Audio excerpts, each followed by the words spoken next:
TDP MP పుట్టా Mahesh Yadav drugs తో పట్టుబడటం హేయమైన చర్య అని అన్నారు మాజీ మంత్రి కారుమూరి నాగేశ్వరరావు. ఎంపీ స్థానంలో ఉండి ఇలా చేయడం ఏంటి అని నిలదీశారు. కూటమి సర్కారు అధికారంలోకి వచ్చినప్పటి నుండి ఇలాంటి ఘటనలు పెరిగిపోయాయి అన్నారు. మహేష్ యాదవ్ పై ఎలాంటి చర్యలు తీసుకుంటారో ప్రభుత్వం చెప్పాలి అని నిలదీశారు కారుమూరి నాగేశ్వరరావు.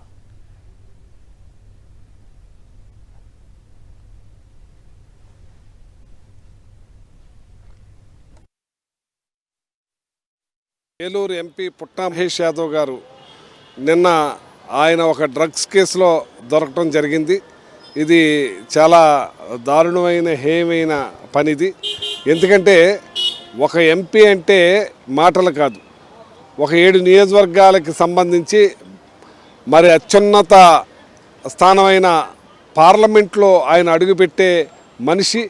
ఇప్పటి వరకు ఎక్కడా కూడా భారతదేశ చరిత్రలో ఒక ఎంపీ ఈ రకంగా పట్టుబడ్డా అన్నది ఈయనొక్కడే నిదర్శనం చెప్పుకోవాలి.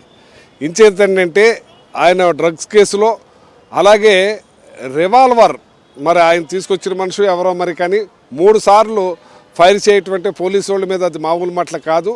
అటువంటి కార్యక్రమాలు చేస్తున్నారంటే ఒక తెలుగుదేశం పార్టీలో ఉండి ఇలాంటి కార్యక్రమాలు ఒకటి కాదు, ఈ కూటమి ప్రభుత్వం వచ్చిన కాడి నుంచి కోకొల్లోలుగా అన్నీ కూడా ఒకటి తర్వాత ఒకటి అమ్మాయిల్ని మరి అరాచకాలు, దుర్మార్గాలు, మరి రెడ్ బుక్ సిద్ధాంతాలు, కేసులు ఒకటి కాదు, ఇన్ని చేస్తుంటే ఇదొకటి.